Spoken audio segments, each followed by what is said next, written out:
എന്റെ ഏട്ടൻ എന്തൊരു സുന്ദരനാ. എങ്ങനെ തോന്നിയവർക്ക് ഇത്രയും കാലം ഏട്ടനെ പിടിച്ചു വെക്കാൻ? ഏട്ടനെ ജയിലിൽ നിന്ന് ഇറക്കാൻ പാടില്ലായിരുന്നു. അതാ ഞാൻ ചെയ്ത തെറ്റ്. നീ എവിടെയെങ്കിലും ഉറച്ചു നിൽക്കടാ നായിന്റെ മോനെ. എല്ലാവർക്കും നമസ്കാരം.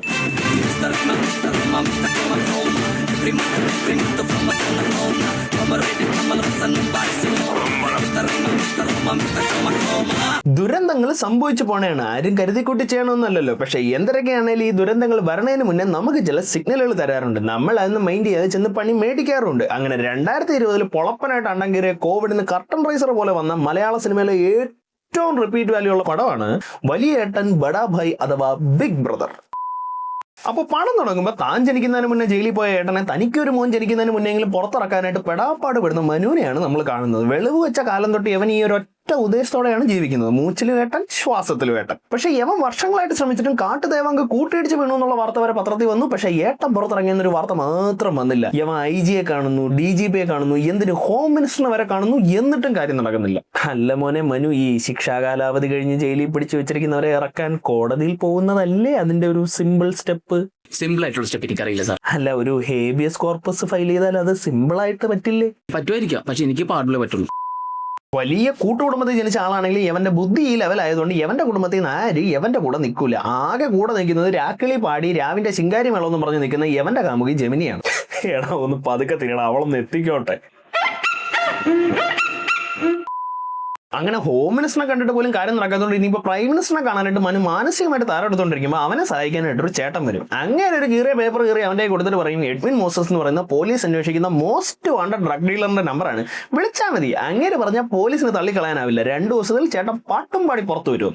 എന്തായാലും സംസ്ഥാന ഹോം മിനിസ്റ്ററിന് പോലും ഇല്ലാത്ത ഇൻഫ്ലുവൻസ് എഡ്വിൻ മോസസിനുണ്ടായിരുന്നു. റിലീസിംഗ് ഓർഡറൊക്കെ ജയിലിൽ ചെന്നു. ബഹുമാനപ്പെട്ട ഓഫീസർ ഇറക്കി വിടറോ സച്ചിദാനന്ദനെ. പിന്നെ പറഞ്ഞിട്ട് കാര്യമില്ലെന്നേ, സിസ്റ്റം ശരിയല്ല. ഇപ്പൊ തന്നെ നോക്കിയേ, 3 നക്ഷത്രമൊക്കെ ഉള്ള DSPക്കാണ് തടവറയിലെ അരിവെപ്പിന്റെ ഒക്കെ ചാർജ്. പക്ഷെ DSP ആള് ഭയങ്കര എളിമയാണ് കേട്ടോ. അങ്ങനെ DSP ആണെന്ന് നാട്ടുകാർ അറിയുന്ന അങ്ങേർക്ക് ഇഷ്ടമേ അല്ല. അതുകൊണ്ട് പേരൊഴിച്ച് ബാക്കിയെല്ലാം അങ്ങേര് ചാന്ത തേച്ച് മായ്ച്ചു കളഞ്ഞിട്ടുണ്ട്. അപ്പോൾ 10-14 വർഷമായിട്ട് ജയിലിൽ കിടക്കുന്നതുകൊണ്ട് തന്നെ സച്ചി ആകെ നെർവസ് ആണ്. അറിയാലോ, ജയിലിൽ ഒന്നിനുള്ള സൗകര്യമില്ല. അതുകൊണ്ട് സച്ചി പറ്റുമ്പോഴൊക്കെ ചെന്ന് ഒരു കന്നാസ് വെള്ളം അടിച്ചങ്ങ് തെറിപ്പിക്കും. പക്ഷെ എപ്പോഴത്തേയും പോലെ അന്നും അപ്പുറത്ത് നിൽക്കുന്നവനും ആ ഏരിയ മൊത്തമായിട്ട് നനഞ്ഞാലും സച്ചി മാത്രം നനയാറില്ല. സച്ചിക്ക് ഇപ്പൊ വേണ്ടത് ജാമ്യമോ ഒന്നും അല്ല. ആലോചിച്ചാൽ നിങ്ങൾക്ക് മനസ്സിലാവും. ഇങ്ങനെയൊക്കെയാണെങ്കിൽ നമ്മുടെ സച്ചി ജയിലിൽ പോകാനുള്ള കാരണം നിങ്ങൾക്ക് അറിയാവോ? ഓ, കളിയിക്കാവിള വെട്ട് കേസാ? അല്ല. തമ്പാനൂർ കുത്ത് കേസ്? അല്ല. വിഴിഞ്ഞ മർഡർ? അല്ലല്ല, അതൊന്നുമല്ല. എന്താ പിന്നെ ചൊല്ലു, സാറ് തന്നെ പറയണം. ഇനി എന്ത് ചെയ്യാൻ, ആ തേഞ്ഞ കഥ ഞാൻ തന്നെ പറയാം. അതായത് മമ്മി ഇല്ലാതെ പോകുന്ന സച്ചി 2ാമത് കെട്ടാൻ താല്പര്യമില്ലാത്ത ഡാഡിയെ നിർബന്ധിച്ച് 2ാമത് കെട്ടിക്കും. പക്ഷെ കെട്ടാൻ പോകുന്ന തന്തയ്ക്കോ അങ്ങേറെ തള്ളയ്ക്കോ പോലും ഇല്ലാത്ത ആഹ്ലാദവും ആവേശവുമാണ് യവന്. ഇത് കാണുമ്പോൾ നമുക്ക് ആർക്കായാലും തോന്നില്ല ഇവൻ എന്താ ഇതിൽ ഇത്ര താല്പര്യമൊന്നും. പക്ഷെ അത് പറഞ്ഞുകൊണ്ട് നിന്ന് കഴിഞ്ഞാൽ സമയം ഒരുപാട് പോകുന്നുള്ളതുകൊണ്ട് ഡയറക്ടർ അവന്റെ ഉദ്ദേശങ്ങളെല്ലാം കൂടെ ഒരു ഒറ്റ ഭാവത്തിൽ ഒതുക്കി.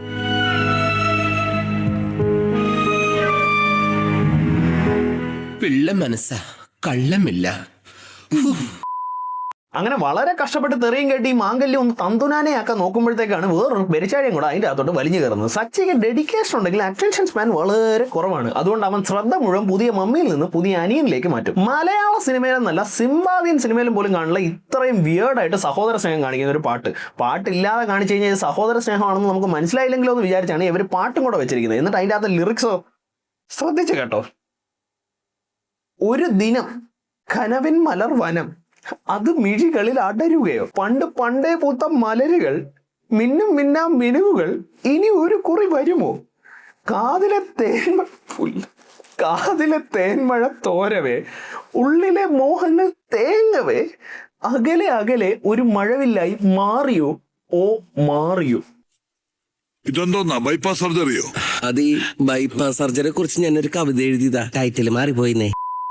അങ്ങനെ കിട്ടിയതും കൊണ്ട് സച്ചി ഹാപ്പി ആയിട്ട് ജീവിക്കുമ്പോഴാണ് ഇങ്ങനെ പുതിയ മമ്മിയുടെ പഴയ കെട്ടിയാണ് അങ്ങനെ പഴയ മോനായി ഇവന്റെ പുതിയ അനിയൻ കൊണ്ടനെ പിടിച്ചോണ്ട് പോകാനായിട്ട് വരുന്നത്. അങ്ങനെ വെറുതെ വിട്ട് കഴിഞ്ഞാൽ മമ്മിയും പോകും അനിയനും പോകും. പിന്നെ ജീവിതത്തിൽ ബാക്കിയുള്ളത് വലിച്ചു കിടക്കുന്ന ഒരു തന്തയും വട്ടത്തിലും നീളത്തിലും ഉന്മേഷം നൽകുന്ന ജീവിതവും മാത്രമായിരിക്കും മനസ്സിലാക്കിയ സച്ചി ഒറ്റ കയ്യിൽ കൂത്തുന്ന ഒരു സീസർ കട്ട് അങ്ങോട്ട് അടിക്കും. മമ്മിയുടെ husband dead, Sachi in jail. നേരത്തെ ഒരു തവണ സ്കിൽസ് എല്ലാം ഇങ്ങനെ ഡെവലപ്പ് ചെയ്തുകൊണ്ട് വന്നപ്പോഴാണ് ജയിലിലോട്ട് തട്ടിയത്. ഇനി അങ്ങനെ ഉണ്ടാകാൻ പാടില്ല, ജയിലിൽ തന്നെ വെപ്പും കൂടി സ്ഥിരപ്പെടുത്തണം. അതുകൊണ്ട് കൊലപാതക കുട്ടി ഏതാണ്ട് ടോപ്പ് പ്ലാൻ ആണെന്ന് വിചാരിച്ച് ആദ്യത്തെ കൊലയുടെ ശിക്ഷ കഴിയാറായപ്പോൾ സച്ചി എന്ന് 2ാമത്തെ കൊല അങ്ങ് ചെയ്യും. ഇതൂടായപ്പോൾ കോടതിക്ക് ബോധ്യമായി ഇത്രയും പ്രതിഭാശാലികളെ പുറത്തിറക്കി നശിപ്പിക്കരുതെന്ന്. അങ്ങനെ സച്ചി ആഗ്രഹിച്ച പോലെ അവന് ഇരട്ട ജീവവരിയെന്ന് അടിച്ചങ്ങ് കൊടുക്കും. ഇനി ഇവിടെ തന്നെയാണെന്ന് ഉറപ്പിച്ചതിന് ശേഷം സച്ചി അവന്റെ അടവുകൾ ഓരോന്നായിട്ട് പുറത്തെടുക്കും. ഒരു ചായക്ക് വെച്ചിട്ട് നീ ഇവിടെ എന്തെടുക്ക?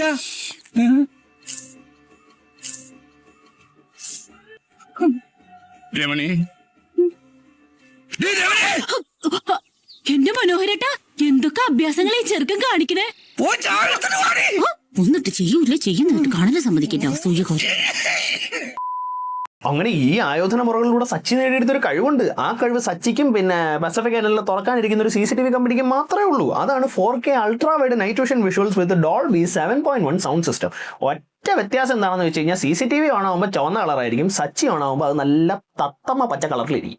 എല്ലാ സൂപ്പർ ഹീറോകൾക്കും ഒരു ഒറിജിൻ സ്റ്റോറി ഉണ്ടാവുമല്ലോ. ഇപ്പോൾ അമ്മാവനെ കൊന്നവനെ കൊല്ലാൻ പറ്റാത്ത ദണ്ണത്തിൽ ചെലന്തി അടിച്ച ചെറുക്കൻ നാട്ടിൽ മുഴുവൻ ചുക്കിലി അടിച്ച് നടന്നു, അല്ലെങ്കിൽ തന്തയും തള്ളയില്ലാത്ത കാശിന്റെ കുത്തലുള്ള അഴക്ക ചെറുക്കൻ പറക്കാൻ പറ്റുമെന്ന് നാട്ടുകാരെ പറഞ്ഞ് വിശ്വസിപ്പിക്കാനായിട്ട് വവ്വാലുകളുടെ കൂടെ പോയി താമസിച്ചു എന്നൊക്കെ പറയുന്ന പോലെ ഇരട്ട കൊലപാതകത്തിന് ഇരുട്ടറേ കിടന്നപ്പോൾ മിന്നാമിനിങ്ങനെ ചതിച്ചാണ് സച്ചിയുടെ സൂപ്പർ പവറിന് കാരണം.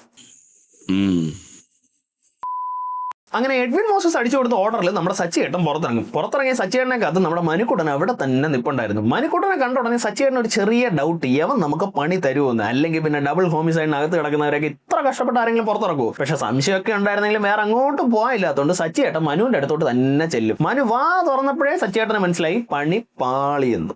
എന്റെ ഏട്ടൻ എന്തൊരു സുന്ദരനാ. മോനെ, എനിക്ക് തൊലി ഉരിയുന്നടാ. ഇങ്ങനെ തൊലി ഉരിക്കാടാ, ഒന്നുമില്ലേ അങ്ങനെ ജീവ ഉരിയുന്ന കഴിഞ്ഞ് വരില്ലേ. എന്തായാലും ഈ ഡയലോഗ് കഴിഞ്ഞതിന് ശേഷം അങ്ങനെ ബാഗ് പോലും അവന് പിടിക്കാൻ കൊടുക്കാൻ സച്ചിക്ക് ധൈര്യമില്ല. അതിന്റെ കൂടെ അവന്റെ അടുത്ത ഡയലോഗ്, ഇത്തവണ അവർ ഏട്ടനെ വിട്ടില്ലായിരുന്നെങ്കിൽ ഞാൻ എന്തെങ്കിലും കുറ്റകൃത്യം ചെയ്ത് അകത്തോട്ട് വന്നേനെയെന്ന്. നിന്നെയൊക്കെ പേടിച്ചാണ് സച്ചി അപ്പൊ ഓരോ കുഞ്ഞു കൊലപാതകങ്ങൾ ചെയ്ത് അകത്ത് തന്നെ കിടക്കണം. അപ്പൊ നീ പുറത്തുനിന്ന് എന്തെങ്കിലും ചെയ്ത് അകത്തോട്ട് ചെല്ലുമെന്ന് ഭീഷണിപ്പെടുത്തുന്ന വലിയ മെനക്കേട് തന്നെ നിന്റെ കാര്യം. അങ്ങനെ വയനാടൻ അംബുജ പുഷ്പമേ രക്ഷിക്കണമെന്ന് പറഞ്ഞ് സച്ചിയേട്ടൻ കാറിലോട്ട് കയറാൻ നിൽക്കുമ്പോഴത്തേക്ക് അങ്ങനെ കാണാൻ 3 പേര് വരും. ഖാൻ, പരീക്കർ, ഖനി. ഇവര് പണ്ട് സൂപ്പറണ്ടനെ കാച്ചാനായിട്ട് വലിച്ച വയറി കിടന്ന് ഞാഞ്ഞതിനാണ് സച്ചിക്ക് ജീവവരെയെന്ന് അടിച്ചു കിട്ടിയത്. അതുകൊണ്ട് ഇവർ സച്ചിയേട്ടൻ അന്യരല്ല. അവരിപ്പോൾ വന്നിരിക്കുന്നത് സച്ചിയേട്ടൻ ഒരു ഓഫറുമായിട്ടാണ്. അതായത് ബാംഗ്ലൂരിൽ എഡ്വിൻ മോസസ് ഉണ്ടാകുന്ന ഡ്രഗ്സ് എല്ലാം എല്ലാ വീട്ടിലും പത്രത്തിന്റെ കൂടെ എത്തിക്കണം, അപ്പോൾ അത് ഷെയറും കിട്ടും. പക്ഷേ ഇത് കേട്ടതും കഷ്ടപ്പെട്ട് തന്നെ പുറത്തിറക്കാൻ ഒരു ടീം, തിരിച്ചടിച്ചകത്ത് കയറ്റാൻ വേറൊരു ടീം എന്ന് പറഞ്ഞ് സച്ചിയേട്ടൻ ആകെ മാനസിക സംഘർഷത്തിലായി. പക്ഷെ സച്ചിയേട്ടന്റെ വിഷമം ദൈവം കണ്ടില്ലെങ്കിലും ഒരു പെരിയ ഗുണ്ട അതെല്ലാം ലാപ്പിൽ കൂടെ കാണുന്നുണ്ടായിരുന്നു. ഒളിച്ചും പാത്തും ഒക്കെ വാച്ച് ചെയ്യുന്നത് പഴശ്ശിയുടെ കാലത്തെ രീതിയാണ്. വാച്ച് ചെയ്തുകൊണ്ടിരിക്കുന്നവന് നമ്മളെ വാച്ച് ചെയ്യാൻ പറ്റുന്ന പോലെ ഇരുന്ന് വാച്ച് ചെയ്യുന്നതാണ് ഇപ്പോഴത്തെ രീതി. ഈ പെരിയ ഗുണ്ട സച്ചിൻ ടീമും പറയുന്നത് ഏതോ ഇല്ലാത്ത CCTV ക്യാമറ വിത്ത് സൗണ്ട് വെച്ചാണ് വാച്ച് ചെയ്തുകൊണ്ടിരിക്കുന്നത്. CCTV വെച്ച് നിരീക്ഷിക്കുന്ന തെണ്ടി. പക്ഷേ അവന്റെ ഇല്ലാത്ത ക്യാമറയുടെ വയ്യാത്ത ഇന്റർഫേസ് എനിക്ക് ഭയങ്കരമായിട്ട് ഇഷ്ടപ്പെട്ടു. അതും ഈ ബട്ടൺ OW, അപ്പുറത്തൊരു W കൂടെ ഇട്ടാൽ ഇനി എന്തൊക്കെ മാരണങ്ങളാണോ വരാൻ പോകുന്നതെന്ന് ആലോചിച്ച് സച്ചി എന്ന് ഇറങ്ങുമ്പോഴത്തേക്കും കാടിളകിയ പോലെ ഒരു പടയല്ല ബന്ധുക്കൾ വരും. ഇത് വിഷ്ണുവിന്റെ ഡാഡിയാണ് സച്ചി സിസർ കട്ട് അടിച്ചത്. ആൻഡ് വിഷ്ണുവിന്റെ മമ്മിയാണ് മനുവിന്റെ മമ്മി. പക്ഷെ മനുവിന്റെ ഡാഡി അല്ല വിഷ്ണുവിന്റെ ഡാഡി. പിന്നെ ഇവരുടെ രണ്ടുപേരുടെ മമ്മി അല്ല നമ്മുടെ സച്ചിയുടെ മമ്മി. പിന്നെ അതൊക്കെ പെട്ടത് അവരുടെ ഫാമിലി മെമ്പേഴ്സ്. പക്ഷെ കാര്യങ്ങൾ ഇങ്ങനെയൊക്കെ ആണെങ്കിലും സച്ചി പുറത്തിറങ്ങിയിട്ട് കല്യാണം കഴിയുമെന്ന് പറഞ്ഞ് മനു ഒറ്റ കാലി നിൽക്കുകയായിരുന്നു. കാരണം ഇവർ തമ്മിൽ പണ്ടേ പൂത്ത മലരുകൾ ഇഷ്ടം പോലെ ഉണ്ടല്ലോ. ഇത് പറഞ്ഞുകൊണ്ടിരുന്ന വിഷ്ണുവിന് കുറെ പ്രായമായി. വിഷ്ണു കെട്ടാതെ മനുവിന് കെട്ടാനും പറ്റില്ല. ഇതാണ് മനു സച്ചിയെ പുറത്തിറക്കാനുള്ള യഥാർത്ഥ കാരണം. അപ്പൊ സച്ചി വന്ന സ്ഥിതിക്ക് ഇനിയിപ്പോൾ ആഘോഷം, എല്ലാവരും ആടണം, പാടണം, കൊണ്ടാടണം, അതിനൊരു പാട്ടും വേണം. അപ്പൊ ഇതാണ് സിറ്റുവേഷൻ. ഇനി ലിറിക്സ്. കലമാനോട് ഇഷ്ടം കൂടാൻ ഒരു ശിങ്കം വന്നാലോ, കഥ ചൊല്ലാനുണ്ടോ പിന്നെ ഇടനെഞ്ചിൽ തീയല്ലേ. ഇതിപ്പോ ഇങ്ങ യാര് കേട്ടാ? കലമാനോട് ഇഷ്ടം കൂടാൻ കാട്ടുതിമംഗലം വന്നാലും നിനക്കെന്താടാ? പക്ഷെ ഇത്രയും കഷ്ടപ്പെട്ട് ഇറങ്ങിക്കൊണ്ട് വന്ന സച്ചിയെ പാട്ടും കൂത്തും കഴിഞ്ഞതിന് ശേഷം ആരും കണ്ടിട്ടില്ല. കാരണം പാട്ടും കൂത്തും അമ്മാതിരി ലെവലായിരുന്നല്ലോ. അങ്ങനെ സച്ചിയെ തേടി ആളുകൾ തെക്ക് വടക്കോടി. ഒടുവിൽ മുറ്റം അടിക്കുന്ന ചൂല് വെച്ചിരിക്കുന്ന സ്റ്റോർ റൂമിൽ നിന്ന് ജനറേറ്ററിൽ നിന്ന് കേൾക്കുന്ന പോലത്തെ ഒരു ശബ്ദം കേൾക്കും. അത് കേട്ട മനുവിന്റെ കാമുകി എവൾ ഇവിടെ തന്നെയാണോ താമസം? എന്തായാലും ആവട്ടെ. എന്തായാലും ആ റൂമിൽ നിന്ന് ആ ശബ്ദം കേട്ടോണ്ട് സച്ചി അതിൻ്റെ അകത്തുണ്ടെന്ന് ഇവർക്ക് മനസ്സിലായി. അല്ലായിരുന്നെങ്കിൽ ഒന്ന് ആലോചിച്ച് നോക്ക്. എന്താ ഒരു ശബ്ദം കേട്ട്? അത് ഞാനൊന്ന് ശ്വാസം വിട്ടതാ. പാതിരാത്രിക്ക് എന്താ പുല്ലെ ശ്വാസം വിടുന്നത്? Don't repeat this. എന്തായാലും ആ സംഭവത്തോടെ സച്ചിയെ നമ്പി നിന്ന് കഴിഞ്ഞാൽ കെട്ടാചരക്കായിട്ട് നിന്ന് പോകത്തേ ഉള്ളെന്ന് വിഷ്ണുവിന് മനസ്സിലായി. അതുകൊണ്ട് അവൻ ഉടനെ തന്നെ കല്യാണത്തിന് ഏർപ്പാട് ചെയ്യും. വരൻ വിഷ്ണു, വധു ബാംഗ്ലൂർ ADGPയുടെ മകൾ ഡോക്ടർ വന്ദന മേനോൻ. ഇരട്ട കൊലപാതകത്തിന് ജയിലിൽ കിടന്ന ഒരുത്തനെ ഇറക്കിക്കൊണ്ടുവന്ന് ആഘോഷിക്കുന്ന ഒരു കുടുംബത്തിലോട്ട് സ്വന്തം മോളെ കെട്ടിച്ചു വിടുന്ന സ്നേഹനിധിയായ പോലീസ് ചീഫ് തന്ത. What A marvellous character. പക്ഷെ അയാൾക്ക് മാത്രമല്ല, സച്ചി ഇറക്കാനായിട്ട് മനു പോയി കണ്ട DGPക്ക് ഇയാളെ കണ്ടിട്ട് മനസ്സിലായില്ല. പക്ഷെ മനസ്സിലായ ഒരാളുണ്ട്, doctor Vandana Menon. And device did what it did and stuck itself upon his wrist with secrets that it hid. Now he's got superpowers, he's no ordinary kid, he's Ben 10.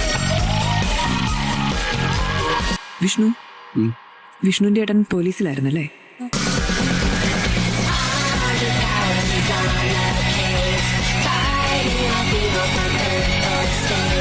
He'll never stop till he gets that pay, 'cause he's the best.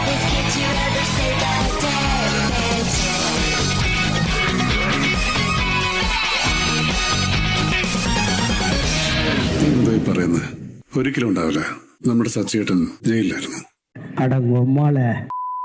നമ്മുടെ സച്ചിയേട്ടനോ? നിന്റെ മാത്രം സച്ചിയേട്ടൻ എന്ന് പറഞ്ഞ് bag എടുത്തുകൊണ്ട് അവിടെ നിന്ന് ഇറങ്ങി വരേണ്ടതിന് പകരം കൊലയാളി സച്ചി ശരിക്കും ഏജന്റ് സച്ചിയാണെന്ന് തെളിയിക്കാനുള്ള ജോലി ഡോക്ടർ വന്ദന മേനോൻ സ്വയം അങ്ങ് സ്വീകരിക്കും. പക്ഷെ വന്ദന ഇത് ആരോട് ചെന്ന് പറഞ്ഞാൽ എല്ലാവരും വന്ദനെ പുച്ഛിച്ച് വിടും, ഇൻക്ലൂഡിങ് അവളുടെ സ്നേഹനിധിയായിട്ടുള്ള തന്ത. അങ്ങനെ ഒരു ദിവസം വേലക്കാർക്ക് പുട്ടും മുട്ടയും കൊടുത്തിട്ട് സച്ചി ഇഡലിയും ചമ്മന്തിയും കഴിച്ചോണ്ടിരുന്നപ്പോൾ വന്ദന ഒരു കടുകൈ അങ്ങ് ചെയ്യും. സച്ചിയുടെ ഷർട്ട് വലിച്ചങ്ങ് കീറും. സച്ചിയും ഞെട്ടി, കുടുംബക്കാരും ഞെട്ടി. അപ്പൊ വന്ദന പറയും, ഈ പാട് കണ്ടോ, ഇത് എന്നെ രക്ഷിക്കാൻ നേരത്തുണ്ടായതാ. ഇതേതോ കാളപ്പോരിൽ പറ്റിയതല്ലേ? അതെ, അല്ല, സത്യത്തിൽ കുട്ടിയോടുള്ള സ്നേഹത്തിന്റെ സ്മാരക ശരിയാണത്. അണ്ണന്റെ മനസ്സിൽ കുട്ടി മൂത്രമേ ഉള്ളൂ, മാത്രമേ ഉള്ളൂ. അതെ, സച്ചിയണ്ണന്റെ മനസ്സിൽ വന്ദന കുട്ടിയോടുള്ള സ്നേഹം മാത്രമേ ഉള്ളായിരുന്നു. അതുകൊണ്ട് അങ്ങനെ സത്യം പറഞ്ഞു. പക്ഷെ നിങ്ങളൊന്ന് ആലോചിച്ച് നോക്കിയേ, ആ പാട് ജയിലിൽ വല്ല കമ്പി കൊണ്ടോ ഉണ്ടായതാണെന്നോ വല്ലതും ഇങ്ങനെ പറഞ്ഞിരുന്നെങ്കിൽ ഇവളുടെ ഒരു അവസ്ഥ എനിക്ക് ആലോചിക്കാൻ പോലും വയ്യ. പിന്നെ ജീവിച്ചിരുന്നിട്ട് കാര്യമുണ്ടോ? ഒരു കാര്യമില്ല, അതാണ്. അങ്ങനെ ഒരു പിച്ചാത്തിപ്പാട് കണ്ടുപിടിച്ചതിന്റെ പേരിൽ സച്ചി ടോപ്പ് സീക്രട്ട് മിഷനുകളുടെ എല്ലാം കഥ കുടുംബക്കാരെ വിളിച്ചെടുത്ത് പറഞ്ഞു കൊടുക്കും. നല്ലൊരു ഏജന്റ് ഇങ്ങനെ രഹസ്യങ്ങളൊന്നും പുറത്തു പറയില്ല. പിന്നെ ലാലേട്ടനെ കുറ്റം പറഞ്ഞിട്ട് കാര്യമില്ല. കോവിഡിന് ശേഷമാണ് ഒരു നല്ല ഏജന്റ് എങ്ങനെ ആയിരിക്കണമെന്ന് അദ്ദേഹത്തിന് തന്നെ മനസ്സിലായത്. പക്ഷേ ഇതേ സമയം നമ്മുടെ മനുക്കുട്ടൻ പോലീസ് ഹെഡ്ക്വാർട്ടേഴ്സിൽ പോയി എന്തോ ഒരു ചെറുകഥയൊക്കെ എഴുതി വെക്കും. ഇത് പെയിന്റ് അടിക്കാൻ ആളെയും കൂട്ടി അർബാസ് ഖാൻ വരും. ഇങ്ങനെയാണ് എഡ്വിൻ മോസസ്. സോറി വേദാന്ത IPS അയ്യോ, ഞാൻ മാച്ചോളാം. അല്ലെങ്കിൽ തന്നെ ബാംഗ്ലൂർ നടക്കുന്ന ഒരു കഥയിൽ തമിഴ് പേരുള്ള മലയാളം സംസാരിക്കുന്ന IPS ഓഫീസറായിട്ട് അർബാസ് ഖാനെ കൊണ്ടുവന്ന് തന്നെ ഒരു വലിയ ട്വിസ്റ്റിനായിരുന്നു. ഞാനതെല്ലാം നശിപ്പിച്ചു. ഞാൻ എന്തൊരു ദ്രോഹിയാണ്. നിങ്ങൾ മാച്ചോളാം. എന്ത് തോന്നി? വെറും പാവം തോന്നിയില്ലേ? അവൻ നല്ല നടനാ. ഒരു തുള്ളി ഗ്ലിസറിൻ പോലും ഇല്ലാതല്ലേ അവൻ കരഞ്ഞത്, കള്ളൻ. പോട്ടെ. എന്തായാലും വന്നു കയറിയ വീട്ടിനകത്ത് തന്ത നടത്തിയ കാവടി കാരണം നിക്കക്കളി ഇല്ലാതായ വന്ദന ADGPയെ വിളിച്ച് സങ്കടം പറയും. അമ്മയാണ് അങ്ങനൊന്നും ഇല്ലെന്ന് ADGP വാക്കും കൊടുക്കും. പക്ഷെ അങ്ങേർക്ക് ചെറിയൊരു പേടി തട്ടി. ഇങ്ങനെ ഈ കാര്യം വേദാന്തത്തിനോട് പറഞ്ഞപ്പോൾ വേദാന്ത വരുന്ന പുലിമുരുകനിലെ മൂപ്പനെ പോലെ സച്ചി ഇരുന്ന് ബിൽഡപ്പ് കൊടുക്കുന്നു. ഇന്ത്യയിലെ എല്ലാ കമാൻഡോസിനെക്കാളും സ്കിൽഡ് ആണ് സച്ചി പോലും. അല്ല, എനിക്ക് മനസ്സിലാകാതെ ഈ കുറ്റം ചെയ്ത് പുറത്ത് നടക്കുന്നവരെ പിടിച്ച് അകത്ത് വെക്കാനാണ് പോലീസിനെ ട്രെയിൻ ചെയ്യുന്നത്. അപ്പോൾ പോലീസ് തന്നെ പുതിയ പ്രതികളെ പിടിക്കാനായിട്ട് പഴയ പ്രതികളെ അവരെക്കാൾ മുട്ടയും പാലും കൊടുത്ത് ട്രെയിൻ ചെയ്ത് കഴിഞ്ഞാൽ അതവസാനം മറ്റില്ല കൊതുകിനെ പിടിക്കാനായിട്ട് കൊരങ്ങനെ വാൾ കൊടുത്ത രാജാവിന്റെ അവസ്ഥയാവില്ലേ? പക്ഷെ പെട്ടെന്ന് ചെലവായ ബസുമതി അരിയുടെ ബില്ല് ഓർമ്മ വന്നുകൊണ്ടാണെന്ന് തോന്നുന്നു ADGP വേദാന്തത്തിനോട് സച്ചിയെ വിളിച്ച് വരട്ടാൻ പറയും. ADGP താനിങ്ങനെ ആളെ വെച്ച് വരട്ടി കഴിഞ്ഞാൽ അതെല്ലാം സത്യമായിരുന്നു തന്റെ മോൾ അറിയില്ലേ? താൻ പോലീസിന്റെ വേഷം കെട്ടി പൊട്ടനോ? അങ്ങനെ അന്ന് വൈകിട്ട് തന്നെ വേദാന്ത സച്ചിയെ വരട്ടാൻ വിളിച്ച് വരുത്തിയിട്ട് എഡ്വിൻ മോസസിനെ പിടിക്കാൻ സഹായിക്കണമെന്ന് പറയും. കാരണം ജീവിതകാലം മുഴുവൻ ജയിലിനകത്ത് കിടന്ന സച്ചിക്ക് പുറത്തുള്ള ക്രിമിനലുകളെ എല്ലാവരെയും അറിയാമല്ലോ. എന്തുവാടേ? പക്ഷെ സച്ചി പറയും, നർക്കോട്ടിക്സ് ഒരു അഴുക്ക ബിസിനസ്സാണ്, അതുകൊണ്ട് ഈ പണി ഞാൻ ചെയ്യില്ല, വേണേ നീ ചെയ്തോ. ഓക്കെ സച്ചി എന്ന് പറഞ്ഞ് കൈ കൊടുത്ത് പിരിഞ്ഞിട്ട് പുറത്ത് വരുമ്പോഴത്തേക്ക് മനു ചോദിക്കും, ആരായിട്ടാ വിളിപ്പിച്ചതെന്ന്. ഇത് കാറിനെടുത്തെന്ന് പതുക്കെയാണ് ചോദിച്ചത്. പക്ഷെ 10 കിലോമീറ്റർ അപ്പുറത്ത് നിന്ന് ഇത് കേട്ട വേദാന്തം ഉത്തരം പറയും. നൈറ്റിൽ വിഷനുള്ള സച്ചിക്ക് നോട്ടിക്കൽ മൈൽ കേൾവിയുള്ള യവൻ തന്നെ ഒത്ത വില്ലൻ.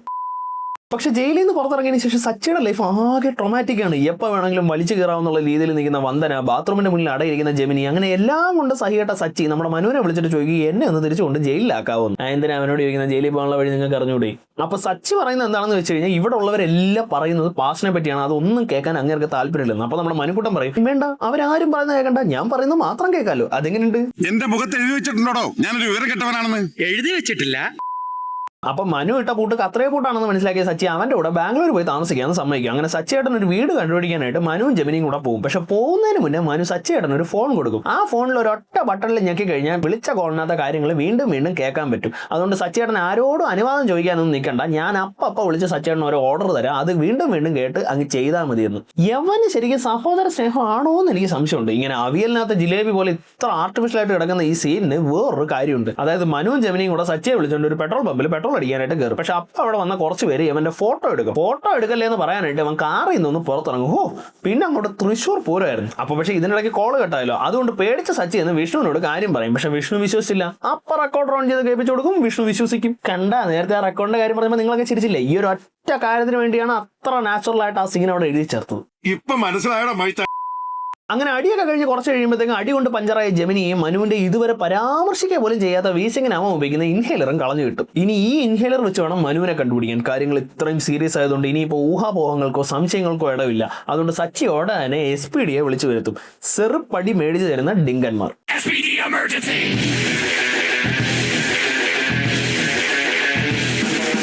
അപ്പൊ എന്തായാലും SPD വന്ന ഉടനെ സച്ചി കാര്യം പറയും. രണ്ടുപേരെ അടിച്ചു പിരുത്തിട്ട് മനുവിനെ മാത്രം എടുത്തോണ്ട് പോയെങ്കിൽ അവർ ഉറപ്പായിട്ടും മനുവിനെ കൊല്ലില്ല. അതെങ്ങനെ പറയാൻ പറ്റും? അതാണ് പോലീസ് ബുദ്ധി. പോലീസ് ബുദ്ധി വരാൻ പോലീസിലുണ്ടാവണമെന്നില്ല, പോലീസിന്റെ കൂടെ ഉണ്ടായാലും മതി. അങ്ങനെ സച്ച് പറഞ്ഞ പ്രകാരം SPD ബാംഗ്ലൂർ സിറ്റിയിൽ രാത്രി തുറന്നിരിക്കുന്ന എല്ലാ മെഡിക്കൽ സ്റ്റോറും സ്കെച്ച് ചെയ്യും. കാരണം തട്ടിക്കൊണ്ടുപോയവർ എന്തായാലും ഇൻഹേലർ മേടിക്കാൻ വരുമല്ലോ. കുമളി പഞ്ചായത്തിലെ എല്ലാ മെഡിക്കൽ സ്റ്റോർ പോലും സ്കെച്ച് ചെയ്യാൻ പറ്റില്ല. അപ്പോഴാണ് ബാംഗ്ലൂരൊക്കെ. ഇനി അതൊക്കെ പോട്ടെ, ഈ തട്ടിക്കൊണ്ടുപോയവർ മനുവിനെ കൊണ്ട് വേറെ അങ്ങോട്ടെങ്കിലും പോയെങ്കിലോ, അല്ലെങ്കിൽ ഇന്ത്യ വിട്ട് പോയെങ്കിലോ, പോട്ടെ അടുത്ത സംസ്ഥാനത്തിലോട്ട് പോയെങ്കിലോ, ഇതെല്ലാം എന്നെ ലോജിക്ക്. എന്തായാലും സച്ച് വരച്ച വരെ കൂടെ വന്ന വില്ലന്മാരെ എല്ലാം അടിച്ചു പിടിച്ച് മനു എവിടെ ഉണ്ടെന്ന് കണ്ടുപിടിച്ച്. മനു ആര്യ ഷെട്ടിയുടെ ഡാഡി മിസ്റ്റർ ഷെട്ടിയുടെ കയ്യിലുണ്ട്. മിസ്റ്റർ ഷെട്ടി ആൾ ഇച്ചിരി ടെററാണ്, പക്ഷെ കൂളാണ്. നിങ്ങളുടെ ഫോഴ്സ് മുഴുവൻ ശ്രമിച്ചാലും ആ പയ്യനെ തിരിച്ചു കിട്ടാൻ പോണില്ല. അവനെ അങ്ങോട്ട് മറന്നേക്കാൻ പറ നിങ്ങളുടെ ADGP-യോട്.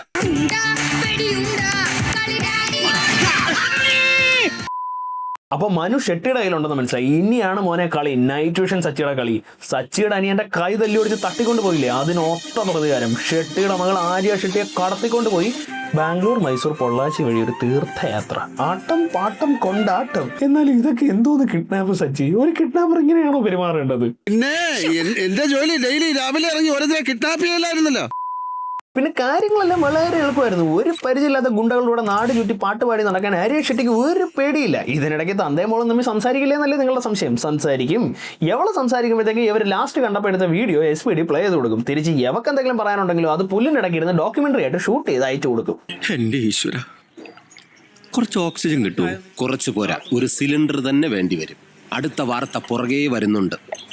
എന്ത് പക്ഷെ അങ്ങനെ മോള് തന്നെ കൂടാതെ ടൂറിന് പോകുന്ന ഇഷ്ടമല്ലാത്ത ഷെട്ടി ഇന്നാ നിന്റെ മനു എന്നും പറഞ്ഞ് മനുവിനെ തിരിച്ചു കൊടുക്കും. പക്ഷെ ഇങ്ങനെ ഗുണ്ടകളുമായിട്ട് അടിയുണ്ടായി നടക്കുന്ന ഒരുത്തിന് മോളെ കെട്ടിച്ചു കൊടുക്കാൻ പറ്റില്ല എന്ന് പറഞ്ഞ് ജെമിനിയുടെ വീട്ടുകാർ മനുവിനെ ജെമിനി ഒന്ന് കാണാൻ പോലും സമ്മതിക്കില്ല. അപ്പൊ സച്ചി ഇടപെടും. സച്ചി അങ്ങോട്ട് എന്നിട്ട് പറയും, ഞാൻ 2 പേരെ തട്ടിയിട്ട് 16ാമത്തെ വയസ്സ് ജയിലിൽ പോയതാ, ഈ ഇടയ്ക്കാ പുറത്തിറങ്ങിയത്. എന്തൊരു അത്ഭുതം! ഇത്രയും സൻമനസ് ഉള്ള ഒരു മനുഷ്യൻ പറഞ്ഞു കഴിഞ്ഞാൽ പിന്നെ അപ്പീലില്ല, മനു തന്നെ ജെമിനിയെ കെട്ടിക്കോട്ടെ. അല്ല, അതാണല്ലോ അതിന്റെ ഒരു ശരി. പിന്നെ അങ്ങോട്ട് ഈ പടത്തിന്റെ ഗ്രാഫ് തന്നെ അങ്ങ് മാറും. എഡ്വിൻ മോസസ് ഷെട്ടിയെ കൊല്ലാൻ അങ്ങേറെ വീട്ടിൽ ആളെ വിടും, സച്ചി രക്ഷിക്കും. ഹോസ്പിറ്റലിൽ ആളെ വിടും, സച്ചി രക്ഷിക്കും. വീണ്ടും ഹോസ്പിറ്റലിൽ ആളെ വിടും. അപ്പൊ വിഷ്ണുവിനെ സച്ചി രക്ഷിച്ചിട്ട് വിഷ്ണു ഷെട്ടിയെ രക്ഷിക്കും. എന്നാലും 2.25 മണിക്കൂറുള്ള പടത്തിന്റെ അവസാനത്തെ 5 മിനിറ്റിൽ, പടം തുടങ്ങി ആദ്യത്തെ 5 മിനിറ്റിൽ നമുക്ക് മനസ്സിലായ ആ ട്വിസ്റ്റും കൊണ്ടുവരും. വേദാന്തം IPS ആയിരുന്നു ശരിക്കും Edwin Moses. Oh my God, I can't believe it. That is brand new information.